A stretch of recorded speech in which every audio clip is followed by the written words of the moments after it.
Hello दोस्तों। आज हम नजर डालेंगे एरिस्टोटल के पॉलिटिकल थॉट पे। एरिस्टोटल प्लेटो के स्टूडेंट थे।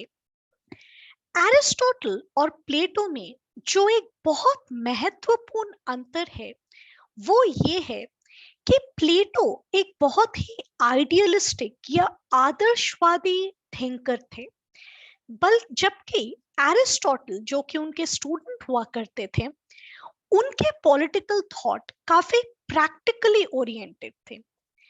आइए आगे देखते हैं कि एरिस्टोटल के मेन पॉलिटिकल आइडियाज क्या थे। थोड़ा एरिस्टोटल और प्लेटो के बीच के डिफरेंस को और देखते हैं। प्लेटो का क्या मानना था कि अगर हम में से किसी को भी नॉलेज अक्वायर करना है तो हमें क्या करना चाहिए। प्लेटो के अनुसार अगर आपको नॉलेज अक्वायर करनी है तो आपको जरूरत है इंटेलेक्चुअल रीजनिंग की, जिसे हिंदी में हम कहते हैं बौद्धिक तर्क की, या फिर सोच विचार करने की। एक बंद कमरे में बैठ के आपको बड़े ही ध्यान से सोचना, इंटेलेक्चुअल एक्टिविटी में एंगेज करना होगा। ये एरिस्टोटल का, ये प्लेटो का मानना है। पर एरिस्टोटल ऐसा नहीं सोचते। वो ऐसा नहीं कहेंगे कि अच्छा, अगर तुम्हें नॉलेज चाहिए तो खुद को एक कमरे में बंद कर लो, रात रात भर सोच विचार करो, इंटेलेक्चुअल रीजनिंग करो। ऐसा एरिस्टोटल नहीं कहते। एरिस्टोटल क्या कहते हैं, वो कह रहे हैं कि अगर आपको नॉलेज अक्वायर करना है तो उसके लिए ऑब्जर्वेशन या अवलोकन की जरूरत है। आप अपनी आसपास के दुनिया पे जरा नजर डालें, जरा देखें वहां क्या हो रहा है। ये तरीका है नॉलेज अक्वायर करने का, ना कि आप बैठ के सिर्फ सोच विचार और विमर्श में एंगेज रहें। उसके बाद एरिस्टोटल के आइडियाज को समझने के लिए एक और बहुत महत्वपूर्ण चीज है कि उन्होंने पॉलिटिक्स या एथिक्स के स्टडी के लिए कौन से मेथड या कौन से उपाय बताए हैं। देखिए, एरिस्टोटल ने नेचुरल वर्ल्ड को, यानी कि प्राकृतिक संसार को बहुत ध्यान से पढ़ा। प्राकृतिक संसार में देखिए, एनिमल्स होते हैं या प्लांट्स होते हैं, आपने अपने बायोलॉजी में पढ़ा होगा। एनिमल्स को कैटेगराइज करने के लिए या प्लांट्स को कैटेगराइज करने के लिए एक बहुत विस्तारित सिस्टम है साइंस में। आपका आपका एक किंगडम होता है, एक फाइलम होता है, एक जीनस होता है, एक स्पीशीज होता है। इस तरह से पूरे एनिमल वर्ल्ड को या प्लांट वर्ल्ड को कैटेगराइज किया जाता है। एरिस्टोटल का मानना था कि ये जो तरीका है जो कि हम विज्ञान में या साइंस में यूज करते हैं, ये जो क्लासिफिकेशन का तरीका है, ऐसे ही मेथड हमें पॉलिटिक्स के स्टडी के लिए भी तैयार करने होंगे। दैट इज, नेचुरल साइंस के स्टडी के मेथड को हम सोशल साइंस में लाकर रेप्लिकेट करेंगे। यहाँ पे आप देख सकते हैं एक और चीज है, इंपेरिकल रिसर्च मेथड, जो कि हम साइंस में यूज करते हैं। इंपेरिकल रिसर्च मेथड में हम क्या करते हैं, पहले हम कुछ ऑब्जर्व करते हैं, हम देखते हैं कि आसपास क्या हो रहा है, कुछ एक्सपेरिमेंट्स के जरिए हम देखते हैं कि क्या हो रहा है। उसके बाद उस ऑब्जर्वेशन के अनुसार हम कुछ टेस्टिंग या कुछ एक्सपेरिमेंटेशन करते हैं, फिर हम कुछ इवैल्यूएशन या कुछ मूल्यांकन करते हैं। ये होता है साइंटिफिक रिसर्च का तरीका। अब एरिस्टोटल जैसे थिंकर का ये मानना है कि ये जो साइंटिफिक रिसर्च का तरीका है, इसको यूज करके हम एक साइंस ऑफ पॉलिटिक्स क्रिएट करें, जो कि इसी तरह एक इंपेरिकल डेटा और एक इंपेरिकल रिसर्च मेथड पे बेस्ड हो। तो ये दोस्तों हो गया एक एरिस्टोटल के आइडिया का इंट्रोडक्शन हमारे लिए, जहां मैंने थोड़ा सा प्लेटो के साथ कॉन्ट्रास्ट करके भी आपको समझाया। चलिए आगे बढ़ते हैं उस मेन आइडिया पे जो हम आज देखने वाले हैं। देखिए, एरिस्टोटल का जो एक सबसे महत्वपूर्ण आइडिया है जिसे हम आज समझेंगे, वो ये है कि उन्होंने कहा कि man is a social animal, man is naturally social. इसके आगे उन्होंने और भी कहा that man is political by nature. इस चीज को हम आने वाले स्लाइड में समझेंगे। अभी इस स्टेटमेंट को समझते हैं कि एरिस्टोटल इस स्टेटमेंट से क्या मीन करते हैं कि मैन इज नेचुरली सोशल। देखिए, उनका ये कहना है कि इंसान एक सामाजिक प्राणी है। जैसे आप सबने बीज को देखा होगा, मधुमक्खियों को देखा होगा, सही, कहीं ना कहीं आपने मधुमक्खियों का छत्ता देखा होगा। तो जैसे बीज की प्रकृति होती है कि वो कॉलोनीज में रहते हैं, ऐसे हाइव बनाते हैं, एक साथ रहते हैं, उसी तरह का टेंडेंसी इंसान में भी है।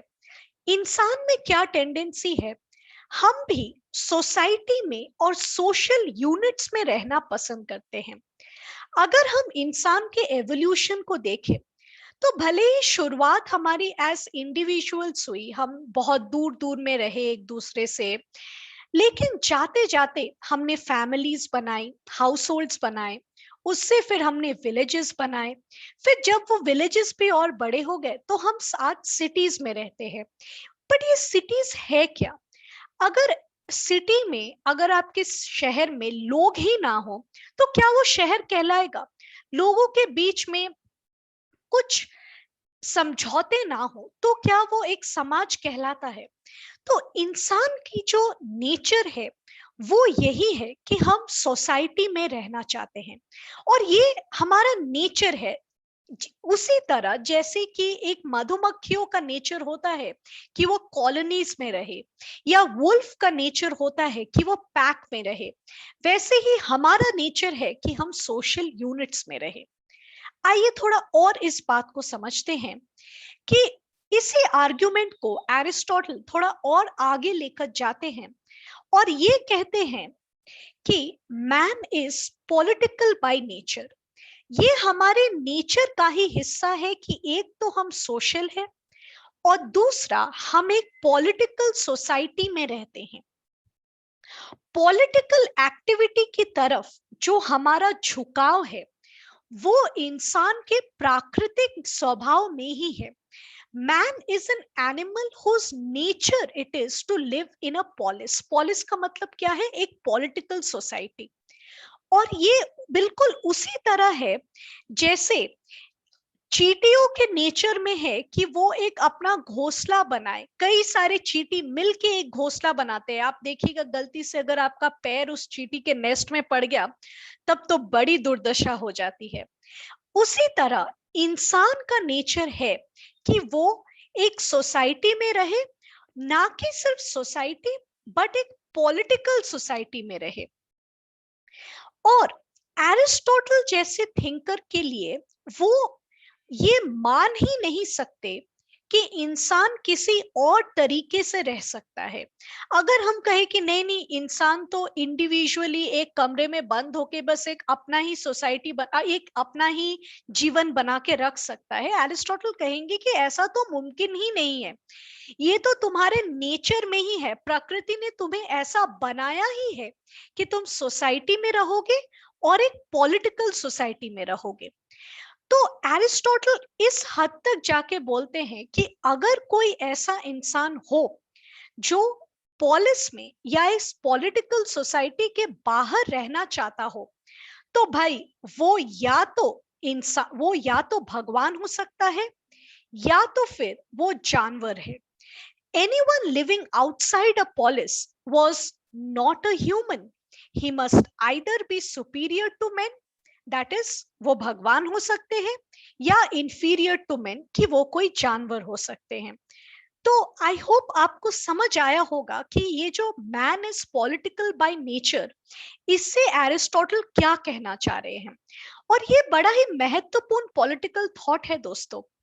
क्योंकि जब हम एरिस्टोटल से आगे बढ़ के सोशल कॉन्ट्रैक्ट थियोरिस्ट जैसे रूसो को या हॉब्स को पढ़ेंगे, तब आप देखेंगे कि वो इस विचार से सहमत नहीं होते। उनके लिए पॉलिटिकल सोसाइटी एक सोशल कॉन्ट्रैक्ट के थ्रू बनती है, ना कि वो हमारे प्राकृतिक या हमारे नेचर में एम्बेडेड है। तो इस चीज को जरा आप ध्यान में रखिएगा, क्योंकि ये आगे जाने में पॉलिटिकल थॉट को और आगे समझने में भी हमारी मदद करेगा। उसके बाद आते हैं कि एरिस्टोटल मानते थे कि हर प्राणी या हर जीव जो प्रकृति में है उसका एक लक्ष्य है। तो इंसान का लक्ष्य क्या है? इंसान का लक्ष्य है ये गुड लाइफ या फिर अच्छा जीवन। गुड लाइफ वाला जो ये आइडिया है, यहाँ पे प्लेटो और एरिस्टोटल दोनों के आइडिया में काफी सिमिलैरिटी है। ऑल्दो मैंने पहले आपको ये बताया कि प्लेटो काफी आइडियलिस्टिक थे और एरिस्टोटल काफी प्रैक्टिकल थिंकर है, पर ये जो गुड लाइफ वाला आइडिया है, ये आपको अगर याद होगा, मैंने आपको प्लेटो के थॉट में भी समझाया था। यहाँ पे आप प्लेटो और उनके स्टूडेंट एरिस्टोटल में काफी सिमिलैरिटी देखेंगे। तो वो कह रहे हैं, देखो इंसान की जिंदगी का एम क्या है? इंसान की जिंदगी का एम है ये गुड लाइफ। और जैसे प्लेटो के लिए गुड लाइफ का मतलब ये धन दौलत शोहरत नहीं था, बिल्कुल उसी तरह एरिस्टोटल के लिए भी गुड लाइफ का मतलब ये धन दौलत और शोहरत वाली चीजें नहीं है। अपने टीचर की तरह एरिस्टोटल भी किस चीज के बारे में बात करते हैं? वो भी बात करते हैं कि गुड लाइफ में आपके पास कुछ वर्च्यूज होनी चाहिए। और क्या है ये वर्च्यूज? ये वर्च्यूज है जस्टिस यानी कि न्याय।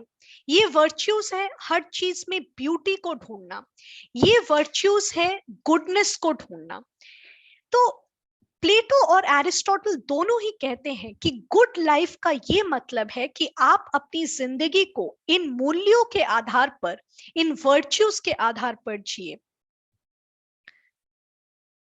तो स्टेट का पर्पस क्या है? भाई स्टेट का पर्पस ये नहीं है कि वो आपको धन दौलत इकट्ठा करने में मदद करे। स्टेट का पर्पस ये है कि वो आपको इन वर्च्यूज के अनुसार अपनी जिंदगी जीने का मौका दे। एक ऐसा सोसाइटी क्रिएट करे जिसमें आप अपनी जिंदगी इन वर्च्यूज के अनुसार जी सके। ये है स्टेट का मकसद। अभी इस मकसद को पूरा करने के लिए कई तरह के स्टेट होते हैं, जैसे मोनार्की या साम्राज्यवाद हो सकता है, ओलिगार्की हो सकता है, या डेमोक्रेसी या लोकतंत्र हो सकता है। अब एरिस्टोटल जैसे थिंकर बोलेंगे कि देखो, चाहे तुम साम्राज्यवाद में रहो या लोकतंत्र में रहो, that is whether you live in a monarchy और whether you live in a democracy, वो सिस्टम कितना सक्सेसफुल है वो इस बात पे निर्भर करेगा कि क्या वो सोसाइटी इन वर्च्यूज जिनको एरिस्टोटल एक गोल मानते हैं, क्या उस सोसाइटी में आप इन वर्च्यूज के अनुसार जी सकते हो? अगर हाँ, तो वो उस टाइप के गवर्नमेंट को, उस टाइप के पॉलिस को सक्सेसफुल माना जाएगा। तो how well the polity will succeed in achieving this goal, he observes, depends on the type of government they choose.